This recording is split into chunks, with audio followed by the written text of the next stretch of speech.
Mi oedd y prosiect KESS tair blynedd rhwng Leila Salisbury, Adran Gerdd Prifysgol Bangor a chwmni cyhoeddi cerddoriaeth curiad ym Mhenygroes yn brosiect arloesol ond hefyd yn gyfle da i arbenigedd y Brifysgol fynd allan i gyfeiriad cwmni cyhoeddi drwy gyfrwng myfyriwr PhD. Ac mi oedd y cynllun hwn yn gyfle i arbenigedd cyhoeddi cerddoriaeth yn enwedig drwy gyfrwng technoleg i fod yn gymorth i'r cwmni, ond hefyd yn gyfle i'r Brifysgol ddangos i arbenigedd yn y maes hwnnw. Ac taw diddordeb mawr Leila oedd cerddoriaeth werin o'r 19 ar 40 ganrif ar 15, mi ddysgodd y cwmni ddulliau a technegau newydd o argraffu yn gyflym a hefyd cyhoeddi cerddoriaeth mewn dull deniadol a effeithiol tu hwnt.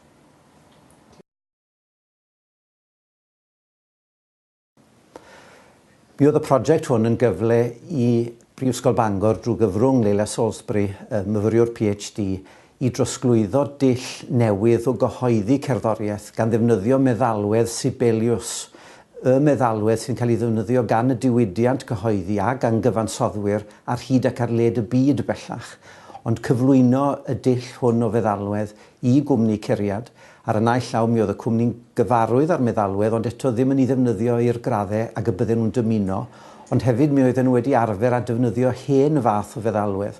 Ac drwy gyfrwng gwaith Leila, mi lwyddo ni i gynorthwyo y cwmni i fynd i feisydd newydd ac i fod yn fwy arloesol yn y modd yr oedden nhw'n cyhoeddi i cerddoriaeth. Ac felly, yn sgil hynny, mi oedd na drosglwyddo arbenigedd o'r Brifysgol drwy gyfrwng y myfyriwr ymchwil i mewn i gwmni lleol yn y pen draw yn peri fod y cwmni hwnnw'n fwy effeithiol ac yn effeithlawn yn y modd yr oedden nhw'n cyhoeddi i deunydd ac yn sgil hynny yn marchnatau deunydd. Felly llwyddiant economaidd gobeithio yn ogystal â llwyddiant technolegol ddath i hanes y cwmni.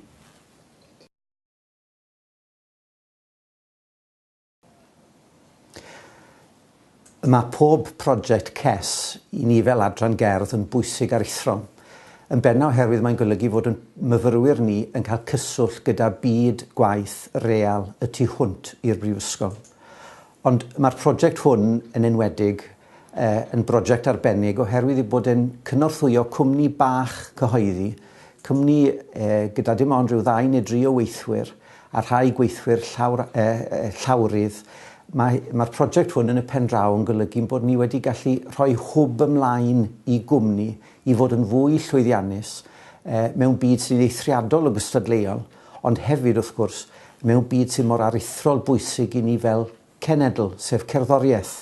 Ac yn sgil y prosiect yma, mi gafodd yr Adran Gerdd gryn dipyn o sylw yn y wasg, yn ogystal wrth gwrs ac y myd cerddoriaeth, oherwydd yr arloesedd yma oedd yn cael ei drosglwyddo o'r sefydliad hwn drwy gyfrwng myfyriwr ymchwil i mewn i gwmni lleol.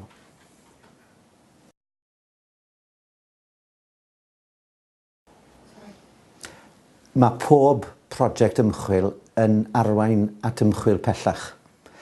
A phan mae enw da yr Ysgol Cerddoriaeth drwy gyfrwng i myfyrwyr yn mynd allan i'r gymuned ac yn enwedig i fyd cwmnïau cerddorol ac i fyd y cyfryngau, mae hynna'n y pen draw yn arwain at ymoliadau pellach gan gwmnïau eraill am brosiectau tebyg yn y dyfodol. A dyna'n union sydd wedi digwydd fan hyn. Mae'r ffaith bod gyda ni gynllun KESS nid yn unig gyda chwmni curiad, ond gyda chwmnïau eraill yng Nghymru, bob tro yn arwain at datblygiadau newydd, ond hefyd yn sbardino ymchwil newydd. Syniadau newydd yn cael ei rhannu rhwng ddedwn ni cwmnïau lleol a y Brifysgol, rhwng aelodau staff er enghraifft a myfyrwyr ymchwil. I ni'n dod yn fwy ymwybodol o anghenion ymchwil a chwmnïau lleol yn sgil prosiectau fel hyn.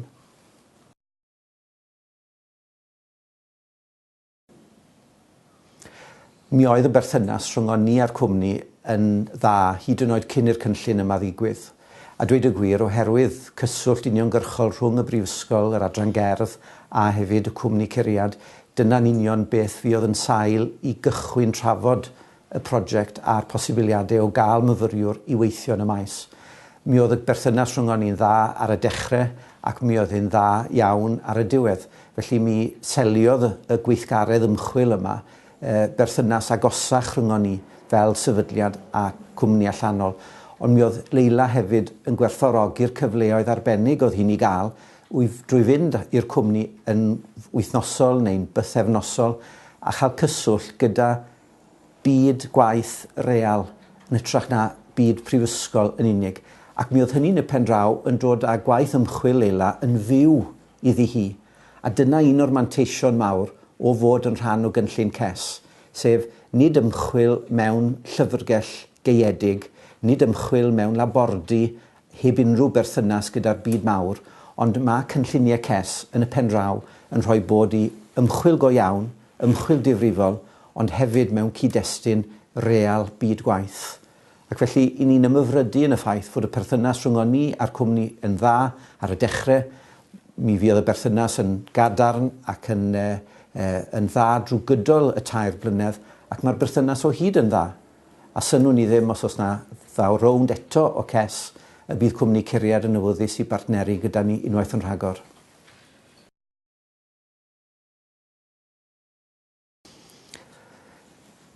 O'n safbwynt ni, mi oedd y prosiect yn llwyddiant. Mi oedd y berthynas yn dda, mi oedd y myfyriwr yn gweithio'n galed ac yn ddigon ac yn gydwybodol.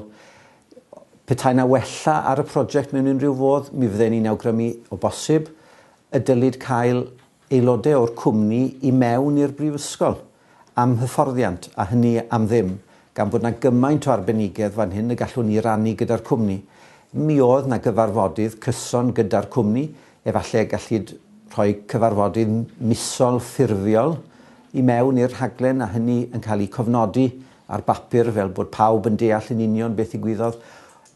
Mi fyddai ni'n dweud bod y pwyllgorau o'n i'n ei cynnal, bod nhw'n gyson, bod nhw'n ddigon anffurfiol. Ond oedd hynny oherwydd bod gyda ni berthynas dda gyda'r cwmni hun a gyda'r aelodau staff.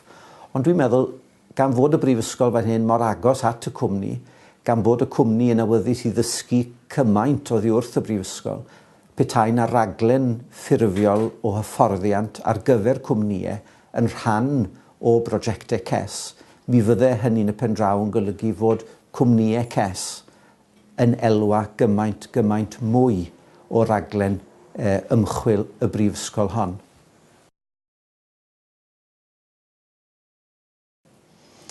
Mae yna un peth y byddwn ni'n wneud yn wahanol, a hynny yw mynd i'r cwmni yn fusol.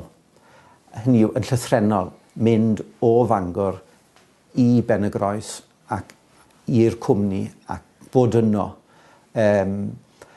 Bod gyda ni gyfarfodydd cyson ac yn bod ni â chyswllt agos ar y ffôn a e-bost, y tuedd oedd fod y cyfarfodydd wyneb yn wyneb yna sy'n mor bwysig mewn perthynas, bod rheini yn cael ei ystyried yn eilradd mewn gwirionedd i'r gohebu a'r sgyrsiau ffôn.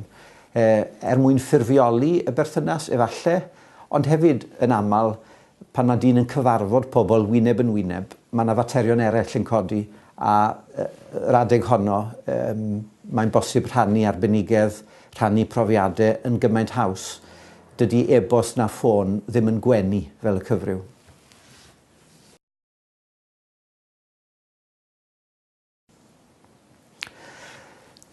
Mae Prifysgol Bangor erioed wedi bod yn ymwybodol o'i chymuned. A dweud y gwir nôl yng nghanol y 40 ganrif ar 15, mi sefydlwyd y brifysgol hon gan chwarelwyr yn awyddus i wella addysg i plant. Ac felly mae gan y sefydliad yma rhyw gydwybod cymdeithasol. A mae hynny'n golygu bod ni yn awyddus i bartneri gyda'r byd y tu allan. Bod ni'n teimlo rhyw elfen o gyfrifoldeb i gysylltu gyda chwmnïau y tu hwnt i ffiniau'r brifysgol. A dwi'n meddwl bod y buddion hynny'n parhau. Mwy'n gyd y byddwn ni yn rhannu'n arbenigedd gyda asiantaethau, sefydliadau, cwmnïau busnes ac yn y blaen y tu hwnt i Fangor. A dydw i ddim yn sôn nawr yn unig yn Halgylch Gwynedd, ond Gymru ben Baladr. Y tu hwnt i Gymru, tu hwnt i'r ffin yn Lloegr ac yn y blaen. Gan fod gan y brifysgol hon gymaint o arbenigedd mewn meysydd gwahanol, y buddion mawr wrth gwrs yw yn bod ni yn brifysgol nid nid prifysgol gaeedig i ni, ond yn hytrach yn bod ni'n prifysgol sydd yn ceisio cyrraedd allan, fod pwysigrwydd y gymuned, yn bod ni'n talu parch i'r gymuned, ond hefyd yn bod ni'n gweld elfen o gyfrifoldeb fel sefydliad i gynnal byd busnes, i gynnal asiantaethau y tu allan drwy gyfrwng ymchwil ac ysgolheictod arloesol newydd.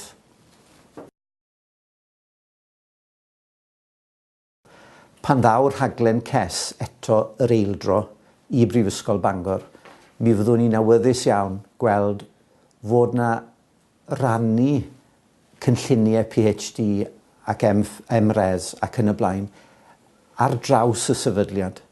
Oherwydd, erbyn hyn, mae yna rai adrannau penodol sydd yn ymwybodol iawn o werth y prosiectau yma. Nid yn unig o safbwynt cael myfyriwr i wneud gwaith ymchwil. Mae'r hynny'n fanteision yn sicr. Ond y manteision i ysgol ac i aelod o staff gael gweld ymchwil yr unigolyn yn cyrraedd ymhellach na ddwedwn ni bapur cyhoeddedig neu gyflwyniad mewn cynhadledd ymchwil. Ond y ffaith bod modd troi'r ymchwil yna yn rhywbeth real, yn rhywbeth y gall effeithio ar asiantaethau ac ar gwmnïau, ond hefyd y gellid gwireddu ffrwyth yr ymchwil hwnnw i'r byd i ni'n fyw ynddo ar hyn o bryd. Felly, gwasgaru cyfleoedd cynlluniau KESS ar hyd ac ar led y brifysgol i adrannau ar hyn o bryd sydd â dim cyswllt o gwbl â KESS, ond hefyd sicrhau fod yr adrannau hynny sydd wedi cael profiad o KESS yn parhau i ddatblygu i arbenigedd yn y maes hwn.